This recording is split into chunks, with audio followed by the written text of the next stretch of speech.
Ada 4 step atau 4 proses dalam melepaskan luka batin, dan ada banyak orang yang mungkin sebenarnya sudah melewati tapi belum menyadarinya. Yang pertama adalah prosesnya menerima. Jadi setiap orang pasti ketika mendapatkan luka batin atau tekanan batin, ada yang cuma berdiam saja. Ya udahlah, wes dah, tapi itu masih dipendam terus. Tapi ya di sini Anda harus bisa menerimanya. Jadi Anda harus mengerti, oh saya ini sedang mendapatkan luka batin nih, seperti itu. Apakah saya harus terus seperti ini, nah, ataukah saya harus maju, ataukah saya harus berdiam saja, seperti itu. Jadi batas penerimaan ini harus ada batas-batasnya, harus ada limitnya, ya seperti itu. Jadi memang ketika Anda menerima sebuah luka batin, Anda harus batasi.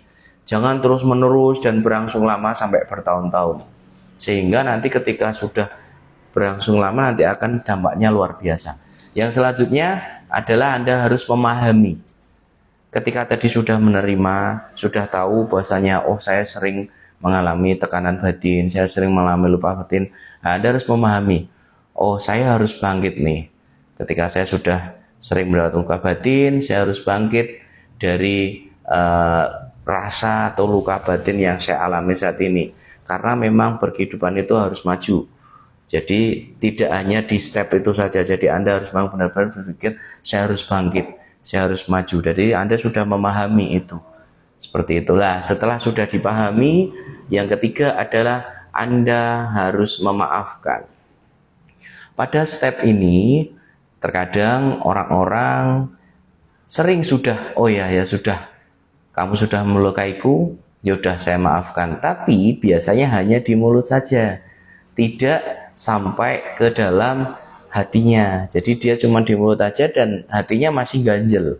Jadi hatinya masih enggak nyaman. Jadi tidak benar-benar plong diikhlaskan, benar-benar enggak. Walaupun sebenarnya memaafkan itu memang sesuatu hal yang tidak mudah, akan tapi jika kalian melakukan dengan baik, itu berdampak luar biasa dalam menangani luka batin yang Anda alami. Yang terakhir, yang keempat adalah Anda harus bisa melepaskan. Ketika tadi sudah bisa memaafkan tidak hanya di mulut saja, tapi dengan mulut dan hatinya, atau dari pikiran dan hatinya, nah Anda pasti akan mudah sekali untuk melepaskan. Jadi kita sudah melepaskan, ya sudah, saya sudah memaafkan Anda. Akan tetapi luka batin itu bukan berarti saya ketika saya melepaskan saya melupakan rasa sakit. Tapi melepaskan itu bukan berarti melupakan ya.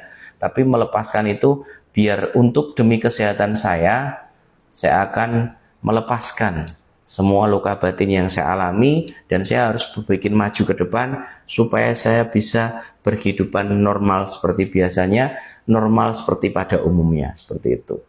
Tetap semangat pejuang luka batin, yakinlah bahwa kalian bisa bangkit dari luka batin atau tekanan-tekanan yang kalian alami, dan terus berpikir positif untuk terus optimis maju ke depan agar luka batin yang kalian alami harus cepat sembuh, dan kalian memang harus menyembuhkan karena kesehatan dimulai dari Anda sendiri, perubahan dimulai dari diri Anda sendiri.